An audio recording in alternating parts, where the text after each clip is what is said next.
the future of the network. So we'll talk about that. And then we also have an upcoming summit on December 2nd. So Karen McDonald from SAGE is going to walk us through why we're doing a summit, why it's not just another network gathering and what makes it so special. And then we'll do some village news where everyone will have an opportunity to share news from their organizations and with the rest of the network. And then we'll wrap up. So that is our agenda for today. So for introductions, we're going to be put into breakout rooms with just a few people, and we ask that you share your name, your pronouns if desired, any organization that you might be representing today. And the icebreaker that we have today is an interesting fact about your name, like the meaning of your name or how your parents chose it, or if you were named after someone. So Rosalie, if you're ready, would you be able to send us all into breakout rooms, and then we can get going on the introduction. Everyone, welcome back. Hopefully you had enough time to introduce yourselves and get to know each other a little bit better, find out some interesting things about other people's names. So we have a pretty dense schedule, so that's why we had to bring everyone back so quickly. So I'm having issues with my slides. Here we go. So now I'm going to pass it over to Sheila before we start talking about the future of the network. We thought it would be good to review past context since it's been a while since our last gathering, and also like the network has really evolved over the past few years. So we're going to be talking about network leadership and the declaration today, and so we figured past context was pretty important. So I'm going to toss it over to Sheila, and Sheila can feel free to present on network development. Great, thanks, Angelica. And I assume you'll just forward the slides for me. Yes, yeah. So good morning, everybody. I wanted to give us just a little context for remembering way back when. This slide it kind of gives an idea of how our network has emerged. And I want to go right back to the left-hand side there, which it says Pegasus, which is an acronym for the Pan-Edmonton Group Addressing the Social Isolation of Seniors. That is a big collective impact project that we had here in Edmonton. It was funded through the federal government, and it involves 6 organizations in Edmonton that were doing projects that were aimed at reducing the social isolation of seniors. The coordinating council acted as the administration or the backbone of that project. And it started in 2016, and it was meant to be a 3-year project. And as we were nearing the end of that 3 years of collaborating to address social isolation, we really wanted to sustain a focus on social isolation and trying to reduce it here in Edmonton. So we developed what we called the Stewardship Roundtable. And you can see that in the middle, we use the acronym SRT to just stand for our Stewardship Roundtable. And it was a coming together of a number of people from different sectors: health sector, post-secondary sector, housing sector, the senior serving sector. And it was a chance for us to really look at some priority issues in our community and to find ways that we would want to maybe find some common agenda and work on things together. And the way that we have evolved into what we're now calling a network. It needs a kind of formal kind of branding name, which we'll get to at some point, but we really wanted to position this as something that it's within a constellation of other networks. So we have Age Friendly Edmonton. It's a big group with its own leadership. It's like a network. We've got other collaborations in Edmonton that don't even involve, the coordinating council. There's lots of amazing work going on. And then there's provincial work, of course. And so this is all, our network is in a constellation of other networks. Next slide, please. So if you recall back in late 2019, we were doing a lot of engaging of our members of the Coordinating Council and of the Stewardship Roundtable about how we might be able to describe a common agenda, get something on paper that people could reflect on. So in early 2020, we developed a draft roadmap, and you'll see it there on the left, the framework to support coordination of services for Edmonton's older adults. The draft roadmap envisions 6 possible components of a network, and you'll see them listed on the slide there. In fact, the way that we'll be talking about our network, it really is using 4 of the components from this original vision for the network. We haven't moved ahead with a reference group or a funders table, but essentially the other components are still being pulled through to this next version, which you'll hear more about today. Next slide, please. So when we were earlier this year talking about priorities and engaging you on what you thought would be important for the network and getting your feedback on that roadmap, you gave us a lot of ideas on how to build the network. And some of the ideas that we have captured here on the slide are ideas that were proposed for changing that roadmap. The draft declaration was something that people said you really need to have like a baseline of understanding, some sort of declaration that people could grab onto and make that their understanding of how this network is held together, what glue holds it together.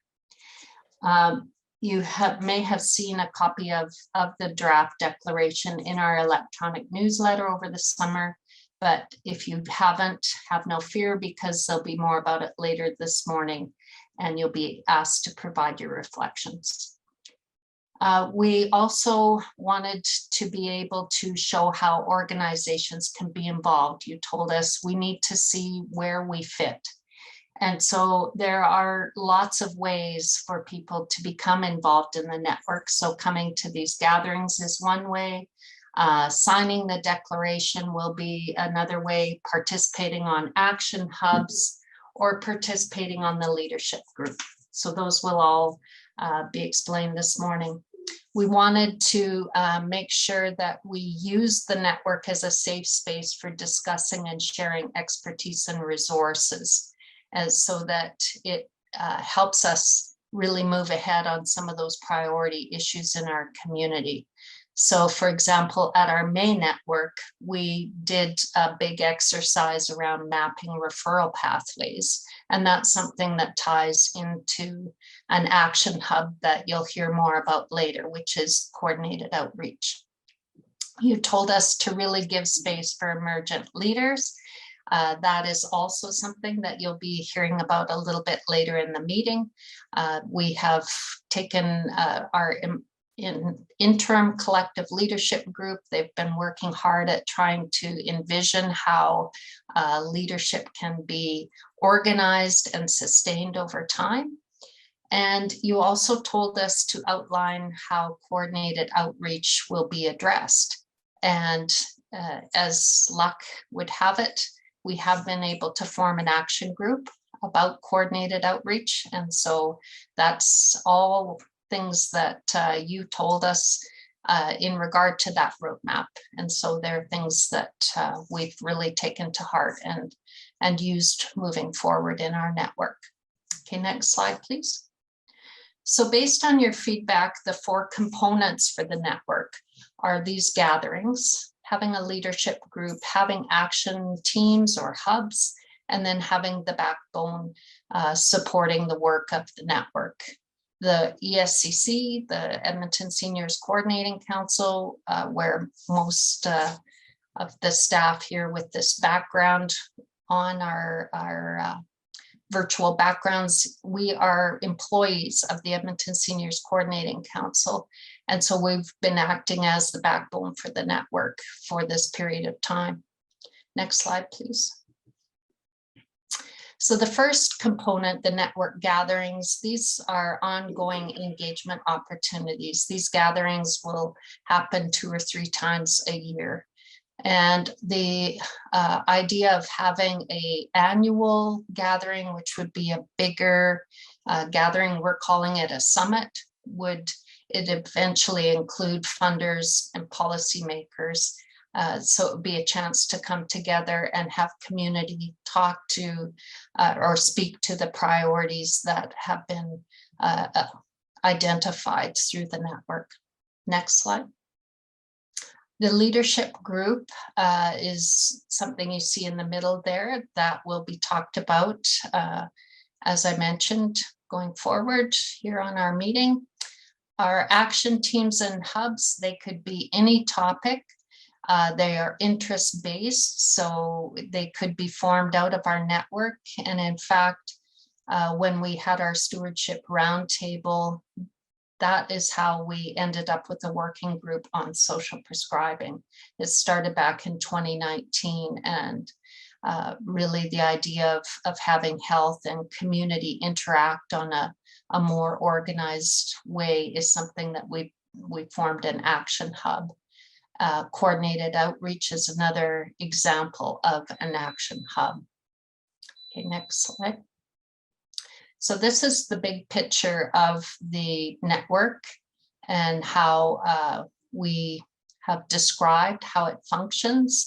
So you'll see there's lots of kind of other network components. It's like we've turned that little slide that looks like a hurricane, we've turned it on its side, and you can see there is a leadership group that helps to really make sure the network is functioning. It is embedding equity in all of its work. It's got the administration or backbone doing a lot of the kind of work to facilitate and communicate. We've got action hubs happening. We've named 2 of them there. Others might evolve over time. And this is all happening in amongst other networks and things that are, whether they're provincial or local, there's lots happening. And so we want to be able to look for ways to align, to really build on what is common in other networks, and to be able to really push ahead so that we are thinking what is, how can we do better with senior services in Edmonton. So it's an Edmonton network. So we'll have opportunities for questions about the development of the network right now, if anyone has any observations or questions, and then we can turn it back over to Angelica. Feel free to raise your hand with the Zoom raise hand function, or type your question in the chat, or unmute yourself.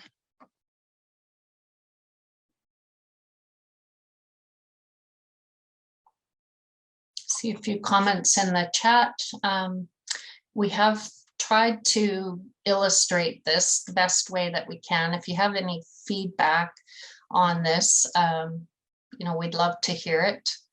It's something that once you get a map that resonates with people, then we'll make that be the diagram going forward. But we hope we've got it roughly right. Jasmine has asked, when we say Edmonton, do we mean greater area or just in the city limits? That's a good question, Jasmine. Anyone can join the network, and you'll hear more about how to do that. But when we're looking at resources, it could be for Edmonton proper. There are people that are on this network that are from other, like Sherwood Park, St. Albert. So we don't really say it's for Edmonton only. People are welcome to join.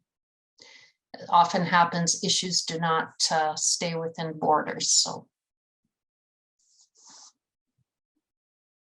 any other questions? Okay, Angelica, I will hand it back over to you. Awesome. Okay.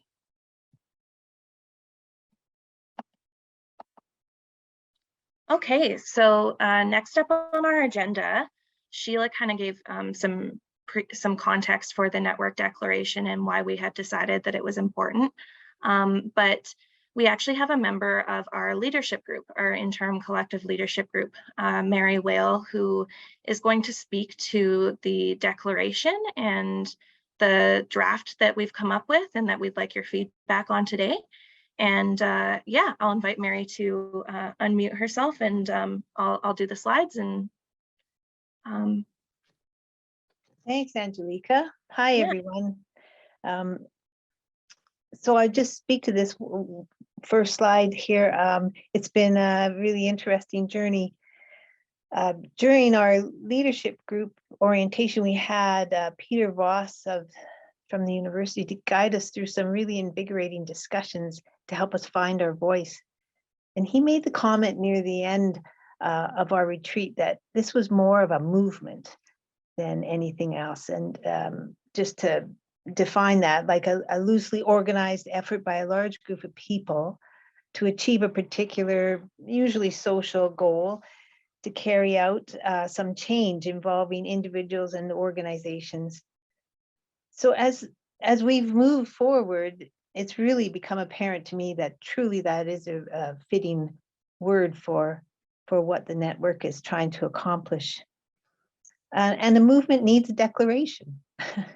And we've had some inspiration from other provinces like Ontario and BC for sure, with regards to grounding it in some kind of a declaration. And I believe that this declaration is a call for recognition, advocacy, and action for a much needed shift in our communities that could better address the needs of older adults and ultimately everyone. So the next slide, Angelica. Oh yes, how it was. I think the next slide was the purpose of the declaration. And Sheila's already put this into context, I think. But I would even go back further. You can't ask a retired healthy aging nurse to talk about this without further context, so bear with me. I think this movement started way back in Edmonton locally with the establishment of the Edmonton Seniors Coordinating Council in 2005, and has evolved through many projects like Sheila mentioned, Pegasus, and that really put us, gave us a really good lens for collective impact. And these 4 bullets here really define what that is: the collective voice, the common agenda, the communication, and mutually reinforcing activities. So that is the essence of what the declaration tries to capture, just to engage people. And next slide, Angelica. So how we went about this. So the leadership group that has an incredible cross section of people in it has come to rely on smaller groups, task groups, to focus on topics for reflection, and then bring it back to the larger group for refinement and discussion. And that's how we dealt with the declaration. So we had that focus group work, and we really tried to focus on those, what is said here, the essentials of what was said from the network in the past. And then, we hope that we can inspire members and allies to aspire to it. So next slide, Angelica. Is that? Oh yeah, it is the next one. No, you're right. So we sort of, to say cull is maybe the wrong word, but we culled it down to 4 statements of the rationale grounded in previous work with a core mandate and a call to action that we will walk through now. And we're going to ask you for feedback in small groups later. So next slide. So the first rationale or big whereas statement in the declaration, let me put it in front of me, really focuses on the many studies and surveys that have been carried out locally and globally that affirm the statement that people wish to stay in their home and prove that it is even economically wise. But it's a big shift. It requires a systems change. So it is truly a movement. Next slide.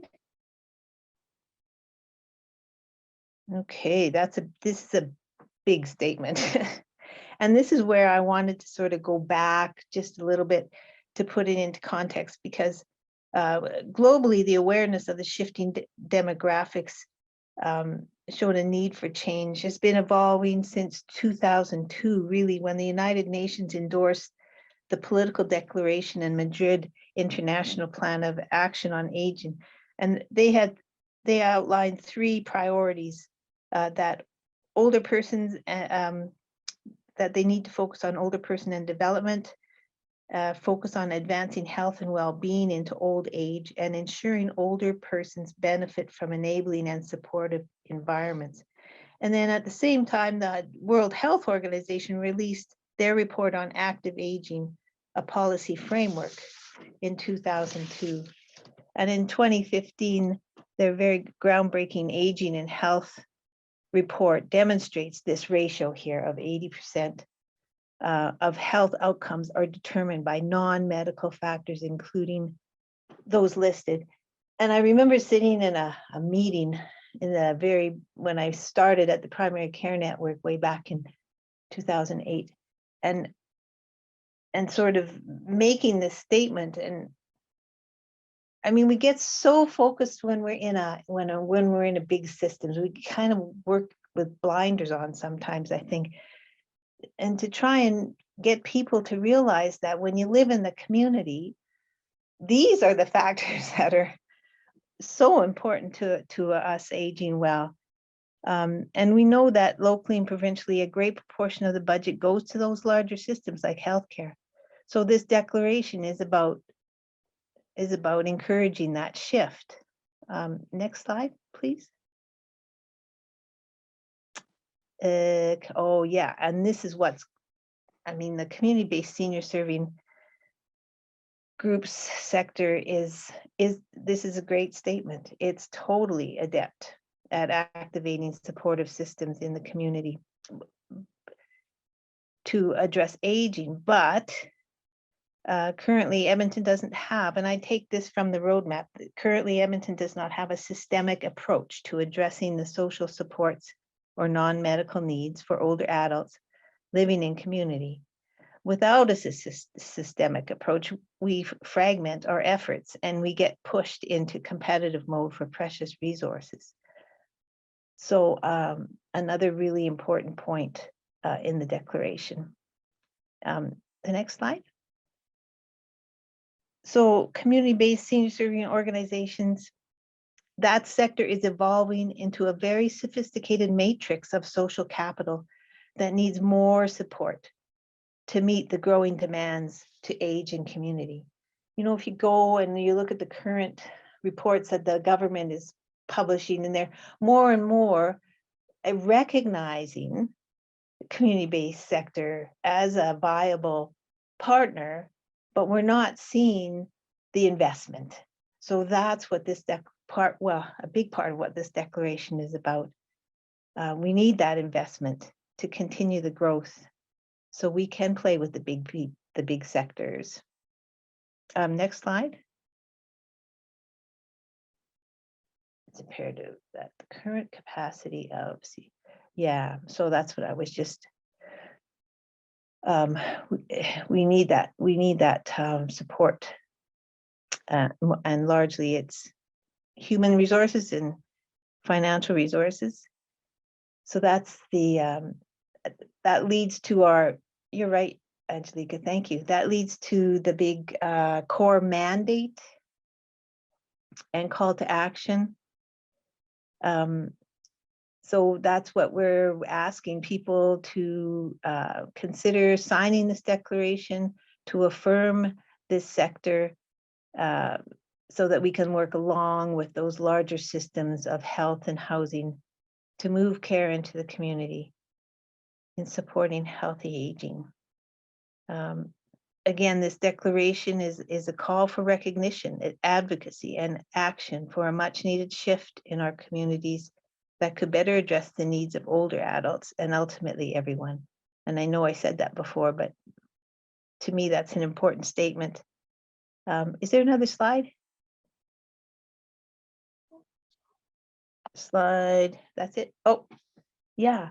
And we separated this out because it can be overwhelming if it's not separated out. But the problem, or not problem, one of the challenges, once you start making lists of inclusion, you immediately create exclusion, right? So who are our allies? Well, our allies really are maybe these groups or people listed, but maybe anybody who steps forward and calls himself an ally, who knows? So it's not written in stone. But that's what we're asking you to give us feedback on the work that's been done so far. Right, Angelica? Mm-hmm. Yeah. Anybody have anything to add or say at this point? I guess I'm talking to, in case I missed something. No, just, yeah, that we saw that, you know, there are this community-based senior serving organizations that we talk about in the senior sector, but then there's also like a variety of people that are outside the context of a community-based senior serving organization who might want to support what this declaration says. And so we needed to have something for them as well. And that's what the ICLG, the Interim Collective Leadership Group, recognized, and that's why they've made these two designations. We actually built this off of a similar structure in BC for a network. They had some community organizations, and then they had an allies category as well. But you'll have an opportunity to provide feedback on that in the breakout rooms. Okay. So speaking of which, Mary, did you want to add anything before we wrap up? Oh, no, nope, that was good. Okay. Good to say it out loud. Okay, awesome. So now it's going to be your turn. We want to hear your thoughts on what we just presented on the draft declaration. We have some questions that we'll be asking in breakout rooms. So we're going to ask you to go into breakout rooms. Rosalie, if you could put those up on the screen. And we will be using the feedback that we get in the breakout rooms to create a what we heard document.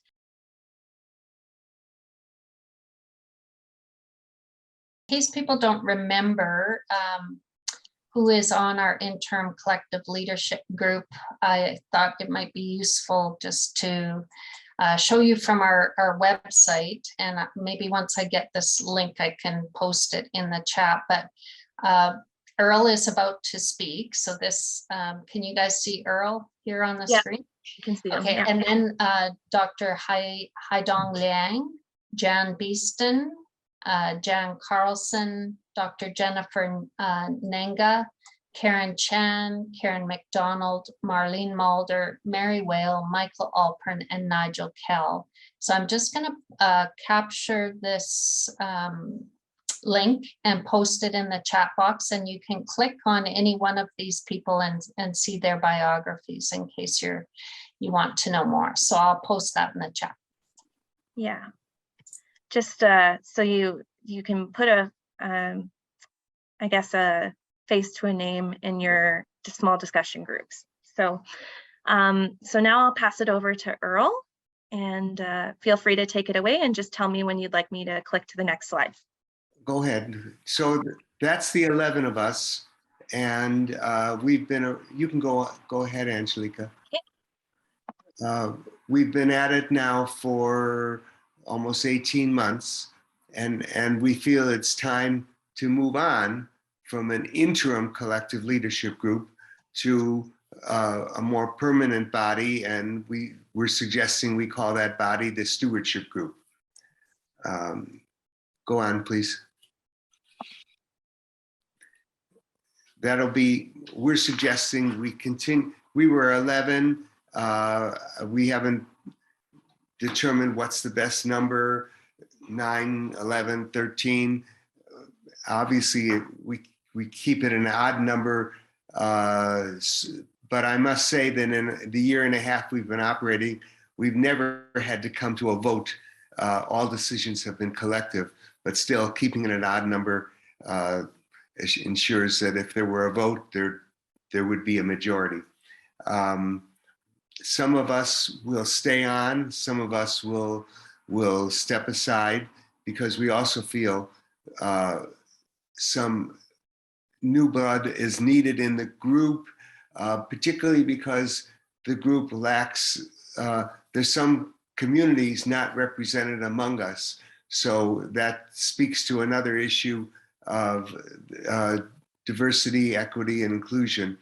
And we're suggesting that appointments be made for 2 years, that the 2-year appointments be staggered so that half the people would be up for reappointment every year. So please go on, Angelica.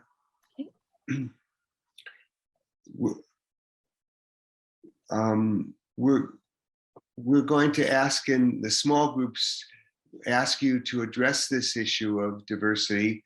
What are your thoughts about building a diverse organization? We think that maybe, I know the committee who selected us looked for diversity, but maybe there's more recruitment strategies that are needed to ensure diversity, and maybe some support needs to be given to members of the stewardship group, to maybe their resources so that they can attend meetings, maybe their resources so that they, we don't know what they are, or I shouldn't say we don't know, we're open to your suggestions as to what support is needed to ensure diversity, equity, and inclusion. So we're going to break into small groups.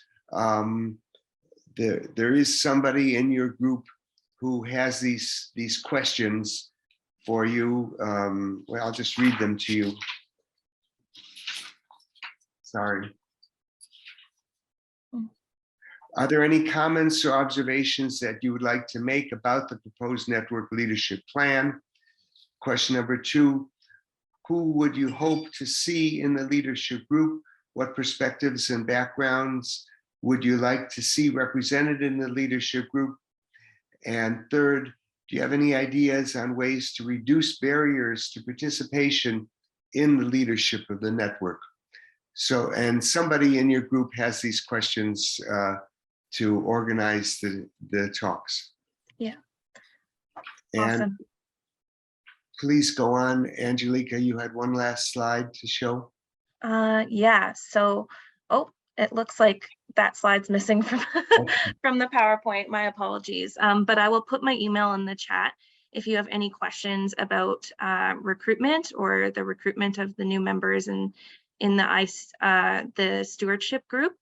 As you can tell, the ICLG has really put an emphasis on diversity, equity, and inclusion in the recruitment of those members. And so that's what we'll be focusing on in our small group discussions moving forward, is your thoughts on how we can ensure diversity, equity, and inclusion at the leadership level in the network. So Angelica, I saw Mary Wales' hand up.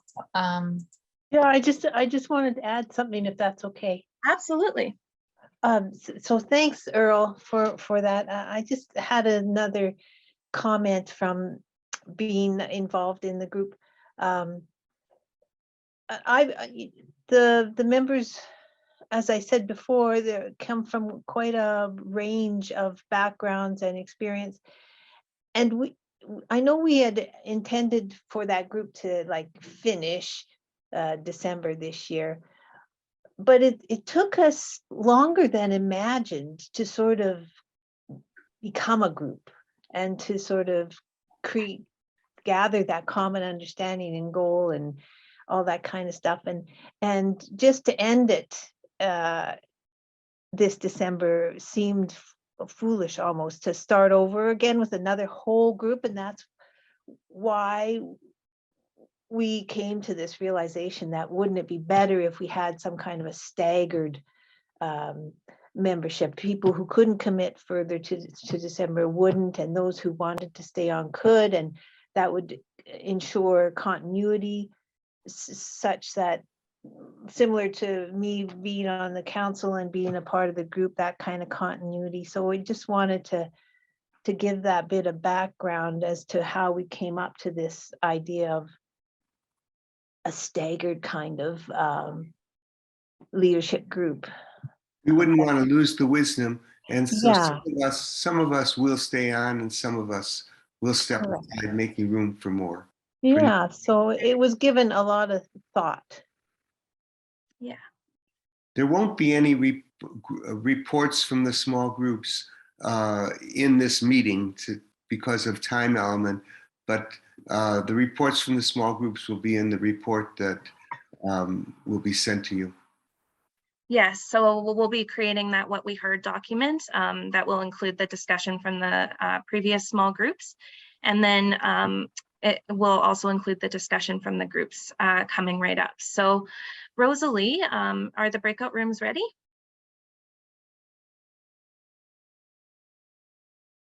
I'm just gonna pull up our PowerPoint again. And if you have any additional thoughts, feel free to type them in the chat as well, and we'll make sure that those get captured in the what we heard document. So you've heard talk of this ambiguous summit that we keep talking about and referencing in terms of the declaration. So we don't have a ton of details nailed down yet, but I think that Karen McDonald from SAGE gave a really impassioned kind of summary of why a summit is important. And so I'm gonna toss it over to her to speak about the upcoming Network Summit and why it's needed. Morning, everybody. I'm sorry my camera's not working. I wish I could see you all, or you could see me anyways. You all look great. So I think, you know, we're excited by the momentum of the network, and so when we're excited about momentum, one of the things we like to do is come together. And looking ahead to December, we would hope that you all take a moment to set that date aside in your calendars, December 2nd. For a network gathering, a summit.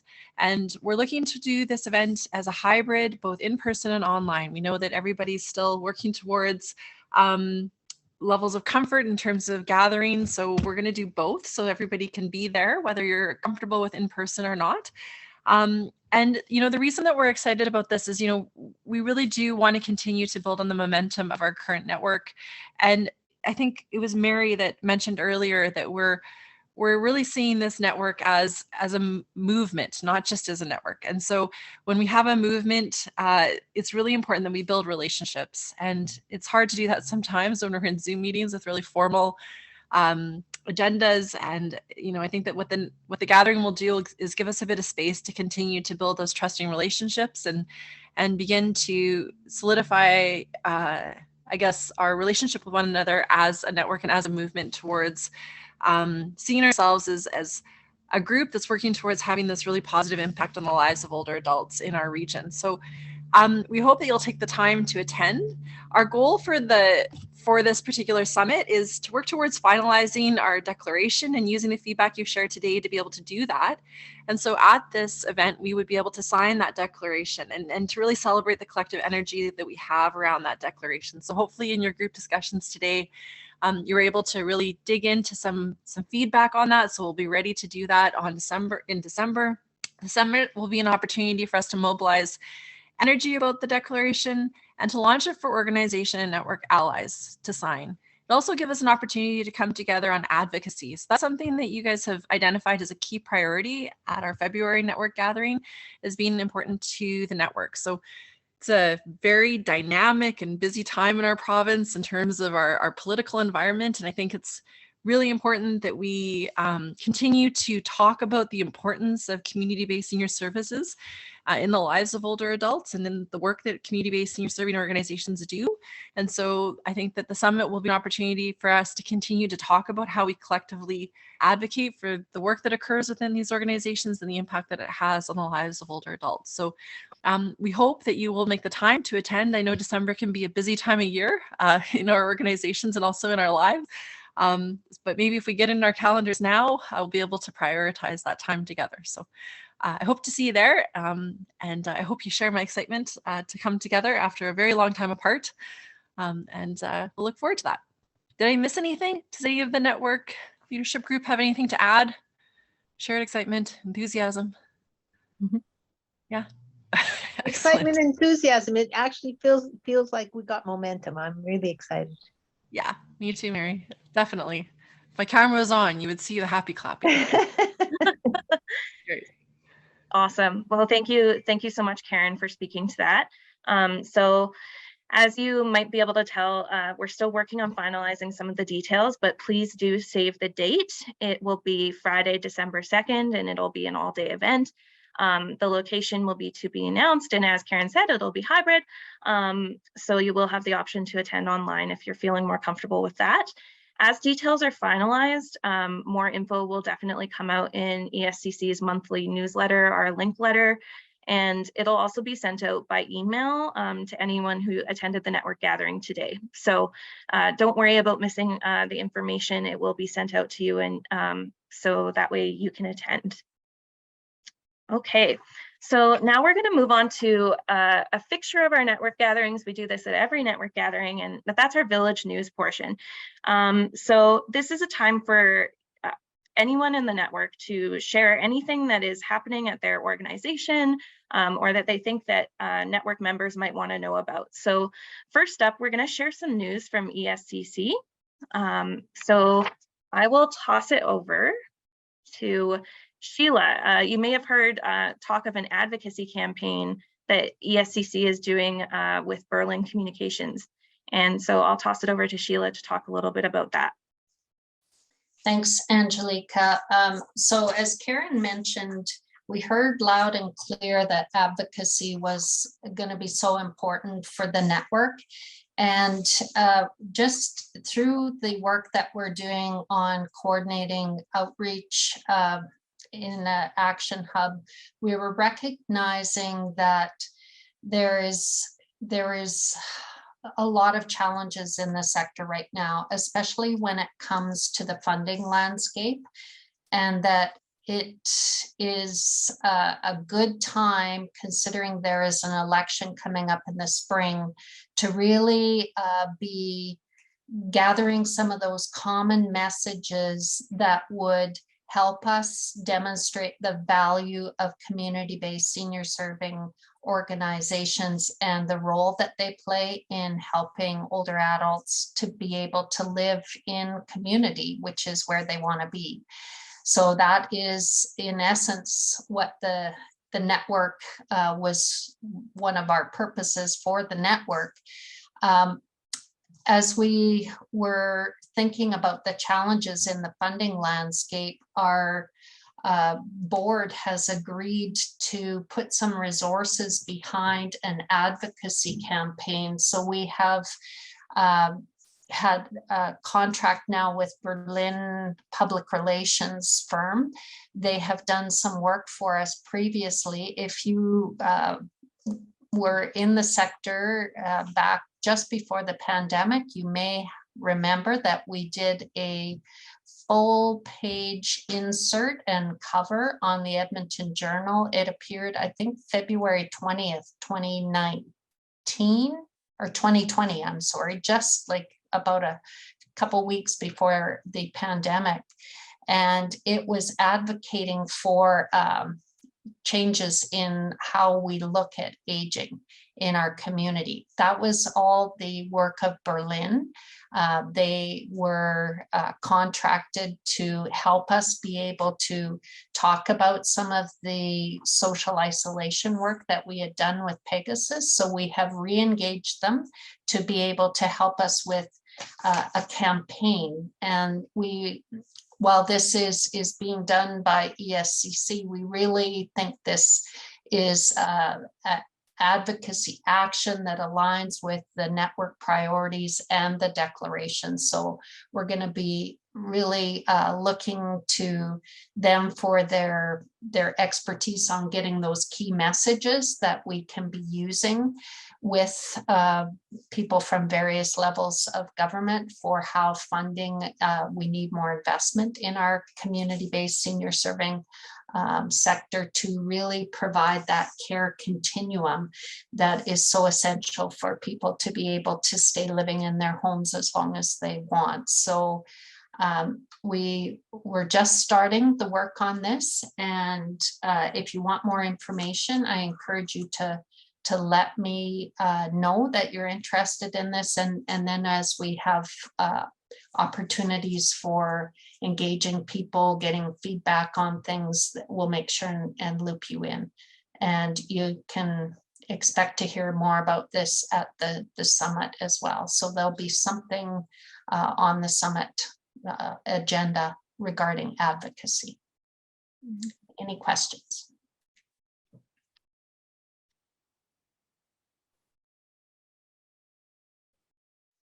I can't see if there's hands up, so I'm hoping somebody would alert me if there are questions.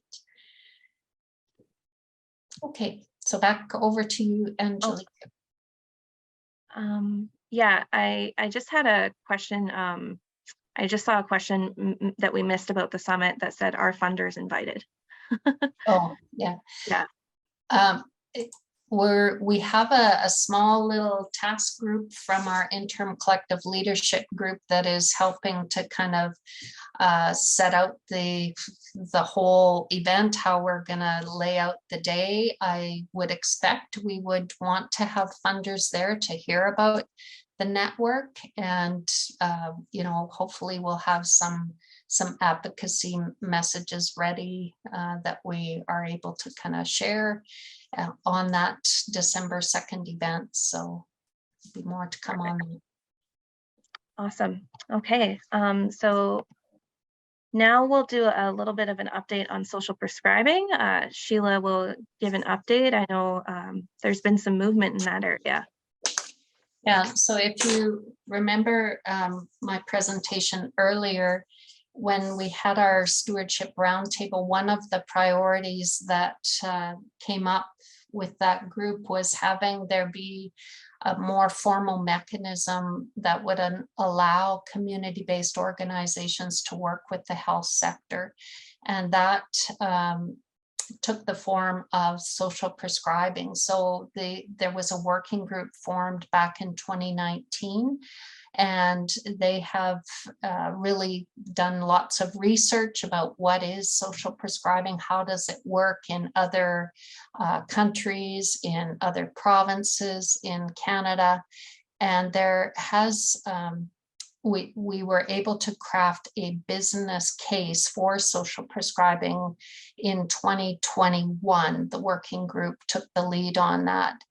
And the efforts from the working group to try and find funding for social prescribing have been ongoing. And it hasn't been up until recently that we have been able to secure some funding to be able to pilot social prescribing. At the provincial level, there has been some funds to enable a few communities, including Edmonton, to be doing social prescribing. Calgary has been doing some work in this area probably a little bit longer than we have. Lethbridge, Red Deer are also communities that are wanting to kind of formalize how they do social prescribing. So we are part of a community of practice with provincial colleagues, as well as tied into a social prescribing network nationally to learn about how this work happens in other areas. So we have really just signed the agreement to have a social prescribing project here in Edmonton. It'll be for 15 months. It'll go up until December of next year, and it will enable there to be link workers hired who will take prescriptions from the medical community and be able to work with older adults who are needing more supportive services. The funding has come through home care, and so they are especially interested in helping older adults who are experiencing one or more risk factors, such as 2 or more chronic conditions. They may have signs of dementia or social poverty or circumstances involving caregiver stress. So those, that's the focus area for the social prescribing project here in Edmonton. And it involves quite a few organizations that have been part of that working group since 2019. And it'll enable us to really have case management and link workers define their areas and how they can work together, and have there be some education and work with home care offices, with transition coordinators in hospitals, and also with PCNs. So when on our working group, we did have 3 PCNs involved. We want to call that working group back together again once we've got, the different agreements signed with the organizations. So there'll be more to come on that in the future, but we're very excited that finally we're going to be able to try out some social prescribing and have our colleagues provincially together in a community of practice and be evaluating this using the same framework. The intention is that we're hoping to demonstrate that this work will take some of the pressure off of the healthcare system. And I think that will be important as we're trying to encourage more investment into community. So are there any questions about that? We have a question in the chat. What's a link worker? So link workers, the way that we've outlined link workers in our role descriptions is that they are folks who not necessarily social workers, but they can work with the senior to be able to understand what's important for them on that particular day and be able to try and help facilitate connections to any kind of supports that they may need in the community. They may need social connection, meals, transportation, housekeeping, really to be able to walk with the person alongside and connect them to those non-medical services that are in our community. So they're linking people to the non-medical supports. And that was, we just received a comment in the chat that in the breakout rooms, it was mentioned that a local senior was discharged from hospital and that they were prescribed or referred to the local senior center as part of the prescribed wellness plan, and that's progress. That is progress. Yeah. Yeah, that's what we want more of. And just to mention that within social prescribing, we really believe it's important, especially for people who might be low income, that whatever services they need, if they can't afford them, then social prescribing won't work. So we need to be able to help them get these services in place and have there be a sliding scale for the fees that are involved in the services that they need, and sometimes having it be free if that's required. Any other questions for Sheila on social prescribing? Well, it's kind of a good segue into our next update from ESCC. I'm going to pass it over to Ashika, who is the project manager for our FCSS coordinated outreach, and she'll just give an update on how that work is going. Great, yeah. So for those of you who might not know what coordinated outreach is, basically we've been working with many of the seniors organizations in the city, many of the folks in this room, to have a conversation about how we work together to provide more coordinated and collaborative outreach services. So outreach services are social workers that work with seniors to help them navigate different systems and get help with things like applying for their pension or looking for housing or any sort of social concern they might face. And at present, we're at the stage of just finishing off data collection. So we've been interviewing both an organizational representative as well as a member who works frontline or as an outreach worker in the various organizations that are participating. So we've had a lot of wonderful conversations with you folks about your work and how seniors are being served in our community. And then the next phase will be starting to have some conversations again with the larger group about how we should move forward and build a new model for coordinating outreach. So right now we've really focused on ensuring that we have a good understanding of what's happening in the sector.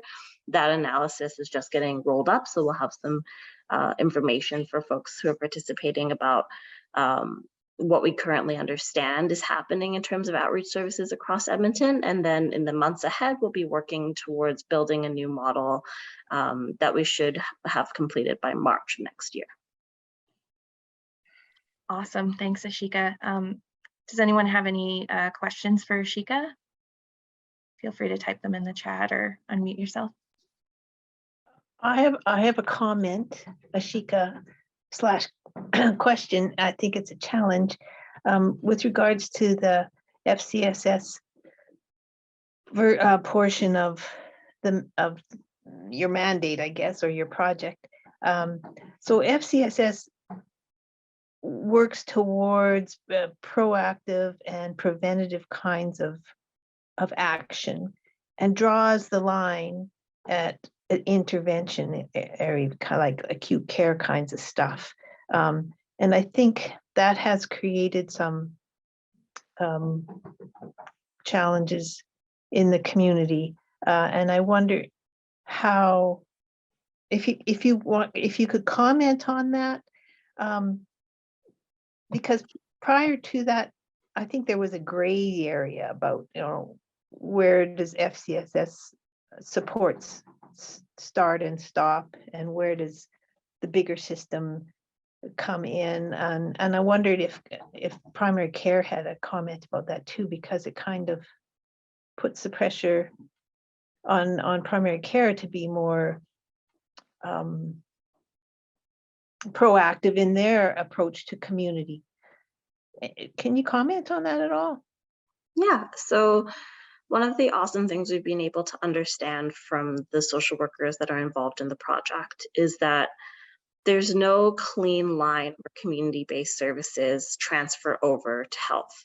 especially when it comes to outreach workers. Outreach workers will work with people right through to the health system and out again. And a lot of the time I've heard from some of our outreach workers that they're visiting them in the hospitals, right? They're their primary relationship in some cases for those that are really isolated. And so because seniors kind of come in and out of outreach as they experience new issues, so they might have a few years where they don't need that support and they'll come back when they do. It's challenging, and we've kind of made the conversation. We had a presentation with City Council a few days ago and kind of made the note that really there is no clear line at which it becomes tertiary care. That's what they're labeling kind of wraparound support level care. Really, outreach workers provide the gamut of care, and it can kind of switch quite quickly, especially when we're talking about equity seeking communities, right? If we're talking about diverse communities with multiple lived experiences and complex needs, of course you're going to be talking about instances where someone might come in with a very simple request and it might become much more complicated quite quickly. So it's a challenge that we're really grappling with. That's kind of part of the purpose of things like the advocacy campaign and some of this like larger push of like how even, you know, look at the declaration itself and saying that we need a more robust funding system that can outline those things, because really for us on the outreach end, we can't just stop service at the point that it becomes interventive. That's not going to be possible. There's no easy transfer where we could say, oh, another funder handles this aspect. That's right. So yeah, it's going to be interesting to see where we can find the resources to kind of fill that gap, and also, you know, what the opportunity might be to work with FCSS on, you know, challenging that assumption a little bit. Right. Thank you very much, Ashika. That was a very good response. Thank you, Ashika, for that really important work that you're doing, and to all of the organizations that are participating in that work. I know there's like something like 26 or 29 or something, like there's a lot of different organizations. And so that's why it's kind of like nested under the work of the network. So I'm going to pass it over to Caroline, who will talk about age-friendly Edmonton, and this will be the last ESCC update, and then we'll toss it over to anyone on the call that might have something that they want to share from their organizations. But first, over to Caroline. Hello, everyone. Yeah, I have a quick update, as you can see on the screen, on the AFE Lunch and Learns that happen on the third Wednesday of the month from noon to 1 p.m. Our upcoming Lunch and Learn on October 19th, we've coined it Ageism and International or Intergenerational Perspective. So if you have time, join our 4-member intergenerational panel as they share, as they will be sharing their personal perspectives on ageism. In November, a little bit lighter topic, but very important. We'll be focusing on cooking for one. We have a dietitian and a chef as they will be sharing recipes and providing healthy cooking tips. And then the one in December, we're hoping to collaborate and partner again with Storytelling Alberta to host a seasonal celebration. And we'll have more to come on this as planning progresses. And so for the latest information and upcoming Lunch and Learns, you have to register for our Lunch and Learns. So you can go to our Seniors Council website. So I will put the link in there and you can go there to get updated information. And I also wanted to mention, we've been doing a lot of work on ageism within our Ageism Hub. And so I wanted to mention that the federal, provincial, territorial ministers responsible for seniors, is a mouthful, is looking to hear from Canadians about their personal experiences with ageism. So if you haven't heard about this, I encourage you to participate by completing an online questionnaire. I believe it's open till October 31st. So you have a few weeks left, and feedback will be summarized in a what we heard report, which will help to inform approaches, initiatives, and strategies to address ageism here in Canada. So I will also put the link in there for you for easy access, and I encourage you to participate online and completing that questionnaire. So thank you for your time. Caroline, if anybody on the call or in the network had an idea for a lunch and learn, could they communicate that to you? Yeah, absolutely. Anytime. Yep. Yep. Good Awesome. question. Any questions for Caroline about lunch and learn or AFE? Okay, so now we're going to open it up to everyone else that's not from ESCC that's on this call. If you have anything that you would like to share, feel free to raise your hand or post it in the chat, and I'll call on you accordingly. So first I'll pass it over to Arlene. Perfect. Thanks so much. I just wanted to announce a couple of our webinars that we're doing. Before I do that, I just want to state that the Alzheimer's Society, we are now back doing in-person programs as well as directly online and some hybrid. So again, if you have people that would be needing our support, whether they're a care partner, a person living with dementia, family member, friend, please don't worry about or hesitate to connect them to us. We run two different types of webinars. We run one for our clients, so people living with dementia or their family care partners.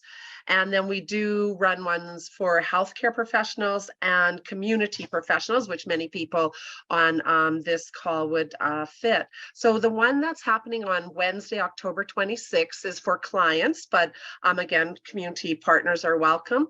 And it is Colleen Baring from Home Care, and she's talking about home care and how it all works. So as many people on this know how confusing it is for families to understand home care, get connected, the different types of programs they have.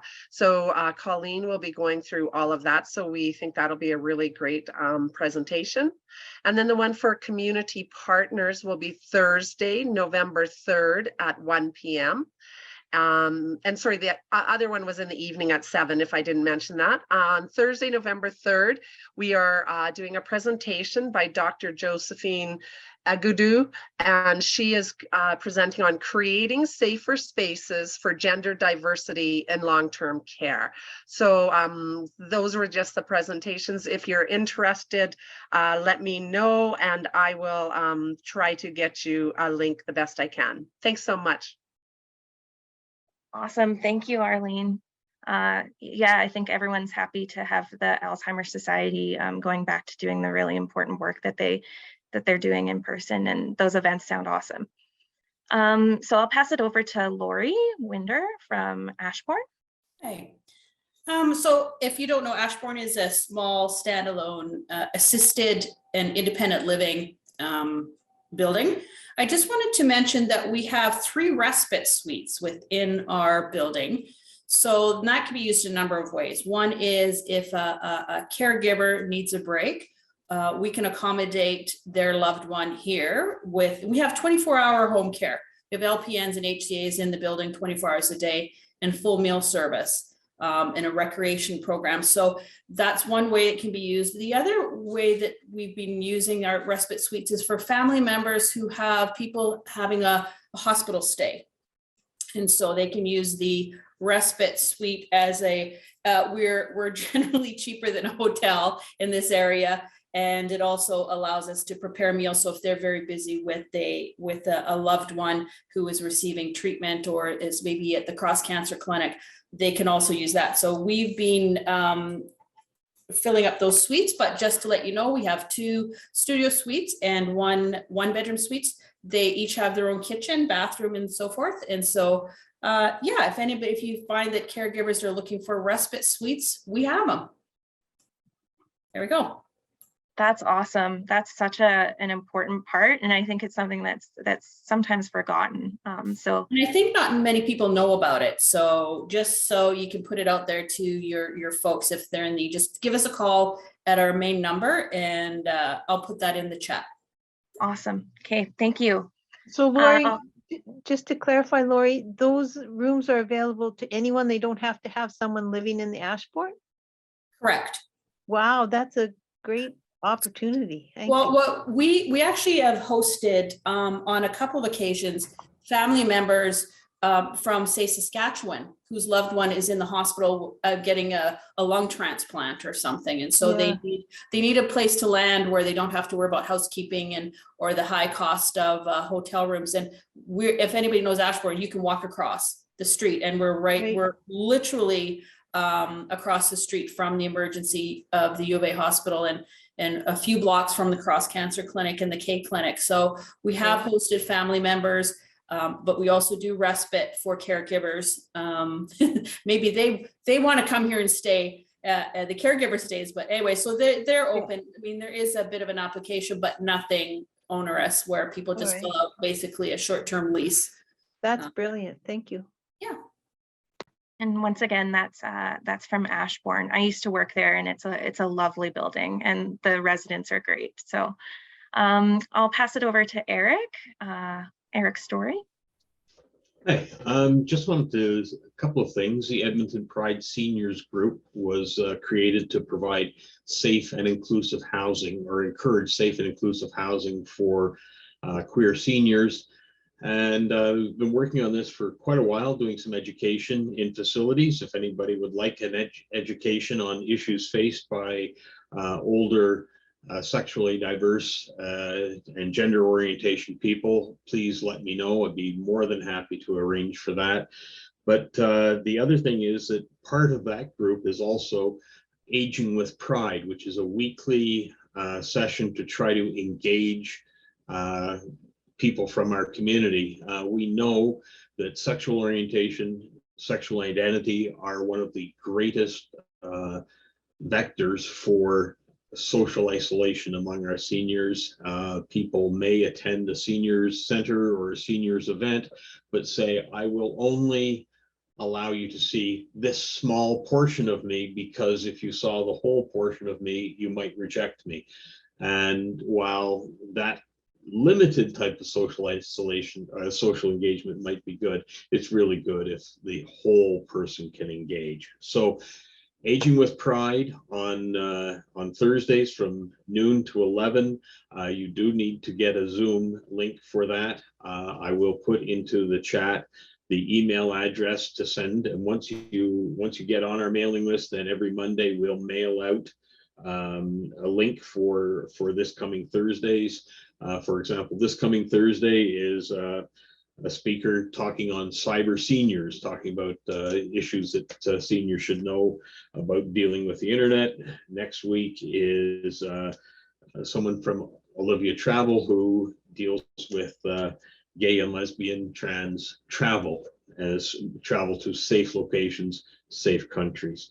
That's really it in a nutshell. I'll just put those two things.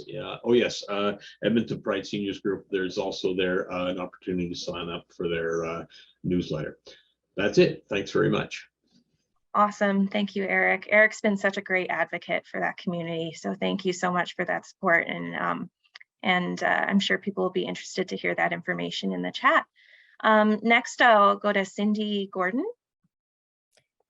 Hi, thank you. I just wanted to stress a couple of things that the Canadian Hard of Hearing Association is promoting right at the moment, and that is our hearing healthcare kits, and that's available to any of the residential settings. These are kits that will prepare seniors who have hearing loss if they have to go for a hospital stay in any way. So those kits are available. There's a training session that comes out, and it's all free to the seniors. So if you're interested in that, you can reach out to me. I'll put my email in the chat in a moment. Also, we are offering speech reading classes. And again, this is time limited. The registration ends on Friday. The class begins Tuesday, and every Tuesday for 9 weeks from 10 until 12. But it's a great addition into learning how to speech read and complement that with the seniors who may have hearing aids or people who might have some more challenges. So just wanted to say that that's very time sensitive. So if you know anyone who could benefit from that, to register by Friday if you can. And that's it. Awesome. Thank you, Cindy. That would be like such a valuable skill. So it's so awesome that you folks are offering that. I'll toss it over to Tatiana from JFS Edmonton.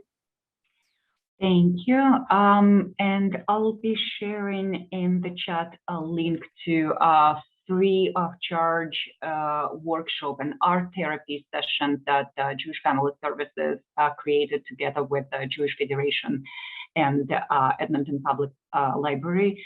The art therapy workshop is intended to the people from the communities affected by historical trauma, genocide. So you can find more details in the link that I shared in the chat. So the first session will be tomorrow. There is another one, I believe on November, let me tell you exactly, November 3rd. And there is another one on November 20th, which is not stated yet on the website of the EPL, the public library, but it should be published probably later. So it's a very, very good workshop for people who want to explore the healing pathways via art. So please take a look. And actually, Edmonton Public Library, the downtown location, hosts art exhibition till the end of November that is featuring 9 portraits of Holocaust survivors and 9 survivors of the residential schools. So everyone is welcome to attend. Thank you. Wow, that's great. Art can be such an awesome resource, and thanks for letting us know about those portraits that are up at the downtown location. I'll have to go check those out. Before I pass it over to Betty, I'm just going to take a comment from the chat. Mary Madale says that she has a very mature third-year psychology student from Concordia University who's completing her practicum with her until April 2023, and that she's interested in shadowing or lending support to senior serving organizations. And as you've heard, we have a lot of those on our call. So Mary is happy to connect you if you are looking for an extra hand in any of your ongoing work. So I'll toss it over to Betty Campbell. Hi guys, thank you. And thank you for an awesome meeting. I really enjoyed myself. I do want to speak to with my volunteerism with the Early Onset Alberta Foundation for Dementia, there is a Creating a Meaningful Life recreation with the different stages of dementia. It's a free webinar that's going on Thursday, October 20th. So I'll post the contact on the chat line there so you guys can register or share it with anybody that you'd like. I applaud because I too, with respite suites, we have set them up here because of the need. We're closer to the grade nuns here, as well as just our community mindedness. So we have 4 different suites, one in our actual Boulevard, which is our memory care floor, as well as 3 in our regular independent, but they all come with our 24/7 nursing and our food and, you know, all the care that a person could need. I've had it numerously, I guess, very well attended because it's given the caregivers got ill, therefore they're out of the picture. You know, kids can't take care of the loved one at the time, so therefore we've kind of done a gap measure there, or just given that break like she mentioned. So yeah, it's a wonderful world. We're getting better at this anyway. Yes, definitely. Thank you. I'm sorry, Betty, who are we? What organization? We All Seniors Care Retirement Residents in Millwoods. We're Laurel Heights, but we also have 4 different around the city, and they all got to respite suites as well, because we have a big, you know, support for our residents. Great. Awesome. Yeah, that's a great resource to have, because as we all know, I think everyone on this call can attest that caregivers are part of seniors care for sure. Yeah. Thank you, Betty. Thank you. So now I'll pass it over to Josie Richardson. Well, hi, I just wanted to share that it's been a really exciting year for Southwest Edmonton Seniors Association. We're celebrating our 10th anniversary this year. And thanks to a grant that we received from New Horizons. We were able to put on a meet your neighbor celebrations all year, and it just about culminated yesterday with a wellness fair, and we had so many vendors that wanted to participate. We had quite a lengthy waiting list, and I wanted to say a big thanks to the coordinating council, and Carolyn was there yesterday with the Age Friendly, and we appreciated you participating in the wellness fair. It was a big success. We had lots of really great feedback from vendors and the participants on how much they enjoyed the event. So it's been a great birthday anniversary celebration this year. So and then our membership, I don't know what the heck is going on, but we are like growing in leaps and bounds, and it's been really exciting. And I am looking desperately for board members. So if anybody can connect with their networks and know of anybody that that might be willing to volunteer to serve on the board of directors, I'd sure like to hear from them. I'm looking for people with background in finance and governance issues. So any help is appreciated. Thanks. Josie, does SWESA have a home now, a physical home? No. No, you don't. Okay. We operate our main administrative hub, and we have programming space out of the Blue Quill Community League. And then we also have a satellite location at Yellowbird East Community League. So that's been a challenge. It's sort of a model that the city had proposed, they thought was a great idea, but it is quite challenging to staff the locations. And we do also have a coffee group that has grown exponentially, and thanks to Terwilliger Community Recreation Center, they provide the room there, and that program is open to anybody 55 plus. And so they have just October 3rd, we actually moved to another room that is double the size as the one we had. So it's been, I don't know, like I said, everybody is really looking to engage. And then what's really exciting for me is everybody's excited, like they're coming in, and you know, lots of good feedback, they're making good connections and friends. So that's been, you know, really a lot of fun to see all the people coming out and re-engaging and you know, making new friends and stuff. It's really been awesome. So it's been a great year for celebrating our 10th anniversary for sure. Oh, and thanks to you, Josie, you've just been the foundation for all of this. Thank you for your work. Oh, thanks, Mary. I've got a great team and lots of great volunteers for sure. Awesome. I love to hear that there's momentum and that there's demand. I think that's what we were saying with the declaration, is that there's a real demand for these types of services for sure. Yeah. So I'll pass it over to Sheila, who's got her hand raised. Yeah, I just wanted to mention that if anyone here is a member of CORE, you might have participated through Healthy Aging Alberta with a emergency preparedness and disaster preparation, I guess, session that they held a couple weeks ago. We look to our colleagues in Calgary who've unfortunately had to help seniors who lived in the area where their flood was quite a few years ago. And they have done a lot of learning through their Way In network, which is essentially how they provide outreach services in Calgary. They've done a great job at being able to develop an emergency preparedness kit for seniors.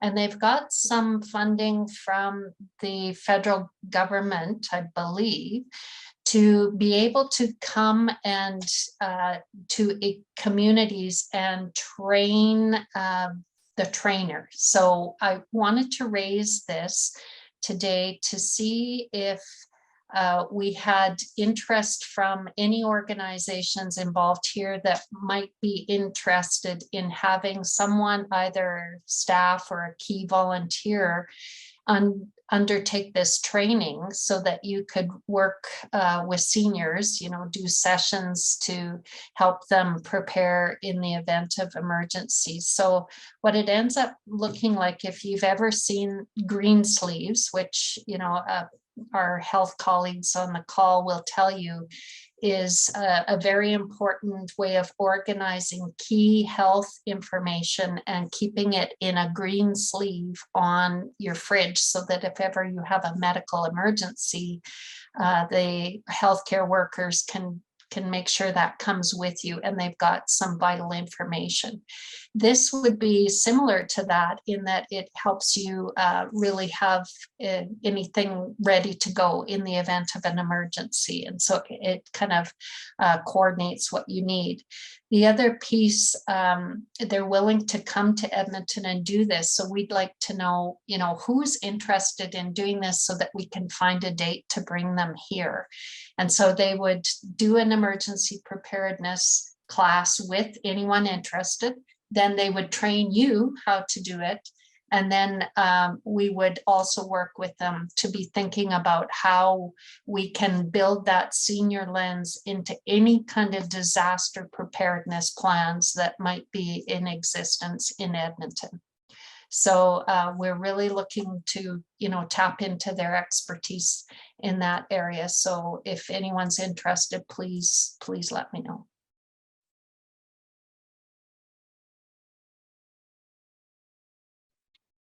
Great. Yeah, so Tatiana, you might want to connect with Sheila after the call to talk a little bit more about that emergency preparedness. That seems like a really important thing to have, and especially like with the experiences they had in Calgary, I'm sure that's going to be quite valuable.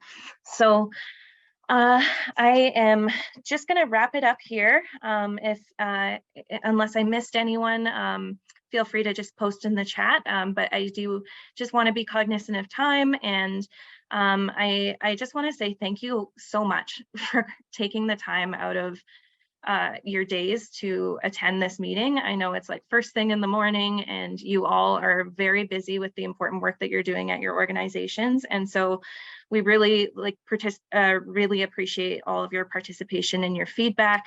And we will be creating a what we heard document from the discussions that we heard today. And I see some connections happening, some network connections happening in the chat already. So that's wonderful. That's exactly why we're here. So we hope to see you at the summit on December 2nd. Like I said, save the date. I hope to see all of your faces there.